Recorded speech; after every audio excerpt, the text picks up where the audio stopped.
ने इतनी अच्छी बात लिखी है कि सबको एक दूसरे की मदद करके, जैसे आप देखिए हिंदुस्तान में ताजिए निकलते हैं, आप उदाहरण लीजिए हिंदुस्तान में काफ़ी जगह जहाँ हिंदू ताजियों में जाते हैं, माताओं का विसर्जन होता है तो मुसलमान जाते हैं। ये तो जहाँ पर झगड़ा फैलाना है वहाँ कोई भी चला जाता है, उसके लिए तो कोई जाति और धर्म ही नहीं है। लेकिन हिंदुस्तान में आज देखिए, अभी यहाँ हमारे यहाँ पर मस्जिद और मंदिर का फैसला हुआ है, तो पाकिस्तान को थोड़ी ज़मीन दे दी जो परेशान हुए, अमेरिका को जमीन तो नहीं दे दी जो परेशान हुए। हम ही लोग हैं आपस में, दो भाई नहीं लड़ रहे हैं देश में, कोर्टें भरी हुई हैं, आप देख लीजिए, सगे भाई एक माँ के खून तो लड़ रहे हैं, तो हिंदू मुस्लिम को लेकर के इतना बड़ा मुद्दा क्यों? आप कोर्ट में देखिए, भरे हुए जमीनों को लेकर के सगे भाई एक माँ की औलाद लड़ रहे हैं, भाई भाई लड़ रहे हैं, चचेरे भाई लड़ रहे हैं। तो यहाँ हिंदू मुस्लिम लड़ लिए तो ठीक है, अब ठीक है, अब माफ़ी तलाफ़ी करके एक दूसरे के साथ गले मिल करके वो कर लेना चाहिए जो कोर्ट ने फैसला दिया, बहुत अच्छा फैसला है। निर्माण कार्य तो करें कम से कम, लड़ाई बंद करके। रामलला जी भी बैठे हैं, अल्लाह की जो मस्जिद है वो भी चले, नमाज भी अदा हो, क्या बुराई है, अच्छी बात है ना, धर्म की ही तो बात है जी। लेकिन यहाँ पर जो आपने बात कही, नंबर एक तो निर्माण की बात करें जी, दूसरा अयोध्या के सौंदर्यकरण की बात करें जी, आखिरकार श्री राम की राजधानी है जी, कोसाल नरेश श्री राम, राम राज्य के कर्ता धर्ता, राम राज्य के स्थापित करता श्री राम की राजधानी है, और क्या हाल बना रखा है हमने। मुझे शर्म आती है बड़ी, मुझे लगता है, आपको लगता नहीं कि हम सब लोगों को शर्म आनी चाहिए कि हम एक तरफ कहते हैं कि श्री राम की राजधानी है और दूसरी तरफ क्या हाल किया हुआ है हमने अयोध्या का। अयोध्या का हाल साहब अयोध्या वासियों ने तो किया नहीं है जी, ये तो ना देशवासियों ने किया है जी, ये आप जानते हैं किसने ये हाल किया है, लेकिन ये प्रयास ही नहीं किए गए कि आप देखिए लोग, आप बाहर के देशों में जाइए, अपने धर्मों के स्थानों को लोगों ने कितना बढ़िया सौंदर्य का वातावरण बना रखा है कि पैर रखते ही आनंद आ जाता है। यहाँ पर तो राम जन्मभूमि के आसपास आप बाहर चले जाइए, मैं चाहे वो जो भी तैनात लोग क्यों ना हो, चाहे आसपास के लोग, कोई पान खा के थूक रहा है, कोई वहाँ बीड़ी फूंक रहा है, कोई कुछ कर रहा है, तो मर्यादाएं तो है नहीं, मर्यादा पुरुषोत्तम राम की नगरी में जी। अयोध्या को तो ऐसा चमन कर देना चाहिए, बजाय इस झगड़े के। इतना पैसा खर्च होता है, कितनी बड़ी फोर्स लगती है, करोड़ों अरबों रुपया, वो करोड़ों अरबों रुपया निर्माण कार्य में अयोध्या में लग जाए तो राम भी खुश हो जाएंगे, रहीम भी खुश हो जाएंगे। और जो आपने बात कही कि वो सिर्फ राजनीति की बात रह जाएगी कि भाई वो हिंदू जो हैं वो मस्जिद बनाए, मस्जिद को बनाए, और जो मुसलमान हैं वो मंदिर को बनाए, पहले तो हो चुका है ऐसे बात नहीं कि नहीं हुआ है। आखिरकार जो अमृतसर का जो गोल्डन टेम्पल है, मुझे बनाने वाले मुसलमान हैं, गरीब नवाज, मैं तो ब्राह्मण हूँ जाति से, तो गरीब नवाज ने मुझे क्यों नवाजा? क्या मुसलमानों की कमी थी देश में? वहाँ जात पात है ही नहीं जी। सूफियों के यहाँ, पीरों के यहाँ कहाँ जात पात है? वहाँ तो मोहब्बत की राह है, दीन की राह है, इसलिए उनको बुजुर्गान दीन कहा, दीन के बुजुर्ग कहा जी। हमारे सियासती बुजुर्गों से मेरी तो ये प्रार्थना है बल्कि कि सच में अगर हिंदू मुसलमानों को एक रखना चाहते हैं सारे देश के अंदर जी, अगर जाति पाति को एकत्र करने का ये बहुत अच्छा अवसर है, अयोध्या इतना सुनहरा अवसर है कि सबको जोड़ दिया जाए। आप सहमत होंगे मेरी इस बात से कि ये जोड़ने का वक्त है, तोड़ने का वक्त है ही नहीं। पहले ही कितनी बार टूट चुके हैं, क्या हालात हो चुके हैं, इन हालातों से सारे वाकिफ, मुझे कहने की और दोहराने की ज़रूरत नहीं है। तो ये तो जोड़ने का वक्त आया बहुत अच्छा। थोड़ा सा सियासती अगर भगवान राम का खौफ खा लें, अल्लाह का खौफ खा लें और सबको प्यार मोहब्बत से जोड़ दें, बजाय अपनी राग अलापने के।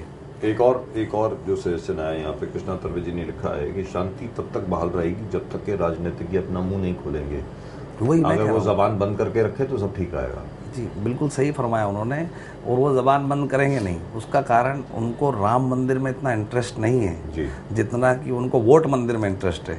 वो वोटों के मंदिर का निर्माण कर रहे हैं वहाँ पर, अपने एरियो में अपना प्रभुत्व जमाने के लिए कि देखिए मैं इस धर्म के लिए ये कर रहा हूँ। वो अपने वोट, जनता भी अब समझने लग गई है, अब जनता हमारे देश की बड़ी समझदार हो रही है, इन सियासतियों के कुलक्षण को जानने की क्षमता उनमें आ गई है। और उसमें मैं मीडिया को भी धन्यवाद देता हूँ। कुछ मीडिया से मेरी शिकायत भी है कि जो चीज़ नहीं दिखानी चाहिए वो भी दिखा देते, जिससे कई बार उपद्रव और दंगा फैल जाते हैं। इस बार आप देखिए बड़ा कंट्रोल रहा जी, जो ऐसी बातें नहीं दिखाई गई जिससे कि लोगों में भ्रम फैले या जोश या आवेश की बातें, इससे आप देखिए कितनी शांति रही है। तो इसका मतलब राजीव जी, मैं आपसे एक रिक्वेस्ट करूंगा कि मीडिया से आप मेरी तरफ से दरख्वास्त करें कि जिस तरीके से ये जो अयोध्या का मसला था और मीडिया ने जो कंट्रोल कर करके न्यूज़ दिखाई, बहुत ही अच्छा था। उसमें कहीं पर भी किसी के दिल को आहत ना पहुंचे, इस तरीके की खबरें थी, जिसमें कोई भी ऐसी तोड़फोड़ की घटनाएं, मारकाट की घटनाएं, पिछले किसी भी ऐसे पास्ट को, अतीत को जो खौफनाक था किसी भी धर्म के लिए, वो दिखाया नहीं गया। उससे भी बड़ा फर्क पड़ा। आप मेरे ख्याल से मेरी इस बात से सहमत होंगे। बिल्कुल दुरुस्त बात, बिल्कुल दुरुस्त बात। लेकिन यहाँ पर इसी किस्म की एनर्जी, इसी किस्म की जो पॉजिटिव एनर्जी है, पॉजिटिव ऊर्जा है, वो पूरे देश में कैसे लाई जाए, वो जरा बताएं। ये जैसे आप मेरा इंटरव्यू ले रहे हैं, ऐसे और धर्मगुरुओं का इंटरव्यू लीजिए, तो ऊर्जा को लेकर के ही बात हो। देखिए आपने एक बात कही कि पॉजिटिव ऊर्जा कैसे लाई जाए जी। मेरे ख्याल से तो नेगेटिव ऊर्जा है ही नहीं। It is absence of positivity, it is absence of positivity. Positive ऊर्जा को ही लाना है ना, नेगेटिव तो कुछ है ही नहीं। जो जिसे हम सकारात्मक ऊर्जा कहते हैं शास्त्रों, तो नकारात्मक ऊर्जा तो है ही नहीं। जिसे हम नकार दें वो नकारात्मक है, तो इसे हम नकारें क्यों, जो हुआ है यही ऊर्जा क्रिएट हो जाएगी। क्या बात है जनाब। और जहाँ तक इस्लाम का सवाल है, आपने कुरान शरीफ का भी अध्ययन किया है जी, कुरान शरीफ भी आपने पढ़ी है, आपने रामचरितमानस तो पढ़ी है, भगवद गीता का भी आपने पाठ किया है।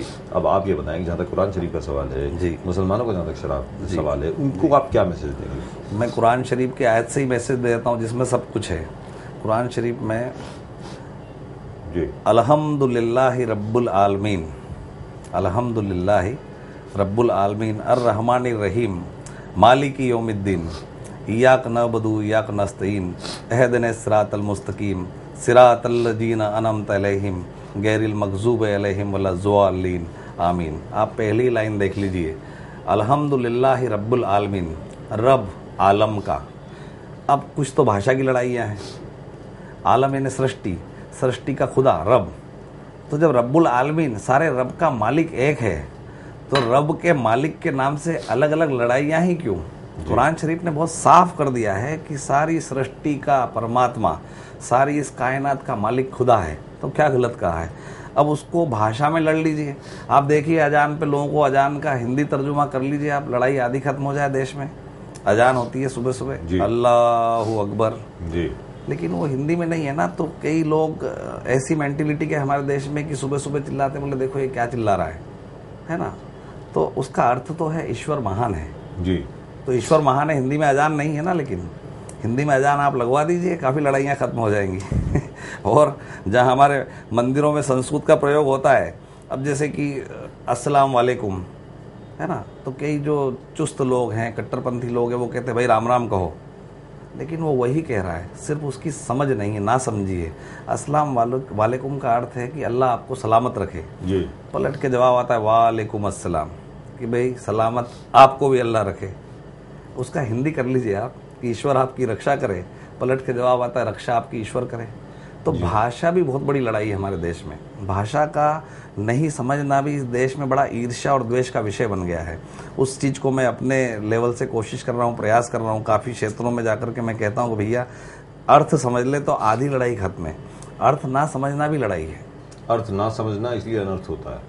अर्थ ना समझना, बहुत अच्छा आपने फरमाया कि अर्थ को नहीं समझना ही अनर्थ है। तो ये अनर्थ ही तो हम देख रहे हैं, लेकिन अर्थ समझा लोगों ने तो देखिए कितने शांत थे जी। क्योंकि अनर्थ समझा इसलिए शायद शांत हैं। मैं उम्मीद करता हूँ कि शांति इसी तरह बहाल रहेगी, उम्मीद यही करता हूँ जी। आपकी क्या उम्मीद है कि ऐसे रहेगी? उम्मीद नहीं, बल्कि मेरी तो सबसे प्रार्थना है जो इस वक्त टीवी पर मुझे सुन रहे हैं, कि इस फैसले को शिरोधार्य किया जाए और मुसलमान भाइयों को मंदिर में ईंट लगाना चाहिए और हिंदू भाइयों को मस्जिद में ईंट लगाना चाहिए।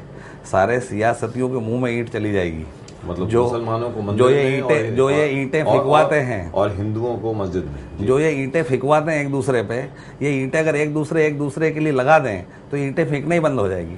मेरी कड़वाहट को मत देखिएगा, मेरी सच्चाई है, इसमें मेरा अनुभव है कि ये ईंटें एक दूसरे के लिए लगा दें तो ईंटें फेंकना ही बंद हो जाएंगी इस देश में, और फेंकवाने वाले खुद ही परेशान हो जाएंगे। लेकिन पहले ऐसे हो चुका है। गोल्डन टेम्पल की जब नींव रखी गई, जब बार बार गिर रही थी, कहा यह जाता है कि लाहौर के मियाँ मीर ने आकर के गोल्डन टेम्पल जो अमृतसर में हरमंदिर साहब, उसकी नींव जो रखी गई है वो सैयद मियाँ मीर ने रखी है जी। तो ऐसा नहीं कि हिंदुस्तान में पहले नहीं हुआ है, हर बार हुआ है। देखिए सब जाति, उस बार तो कोई कोर्ट नहीं थे कि उन्होंने आदेश नहीं दिया था। आप देख लीजिए, आपने वहाँ की बात की तो आप गुरु ग्रंथ साहब देख लीजिए जी। बाबा फरीद गंज शकर पाक पट्टन रहमतुल्लाह अलैह के शब्द से शुरू होता है। तो कहाँ जात पात है, कहाँ है जात पात? जात पात क्रिएट कर दी गई है। बल्कि अल्लाह ने या ईश्वर ने दो ही जाति बनाई है मनुष्य रूप में, एक मेल है एक फीमेल है, एक स्त्री रूप में है नारी स्वरूप है, एक पुरुष स्वरूप है। बाकी सब हमने निर्माण किया है जी। और ये सारे निर्माणों के ढांचे ऐसे ही गिरते रहेंगे जो हमने निर्माण किया है। जो परमात्मा ने निर्माण किया है, मेरे ख्याल से सबसे खूबसूरत नेमत हम लोग हैं, इंसान हैं। हम क्या बना रहे हैं हमें पता होना चाहिए। तो मेरा तो इस वक्त सिर्फ इस विषय को लेकर के यही कहना होगा कि इस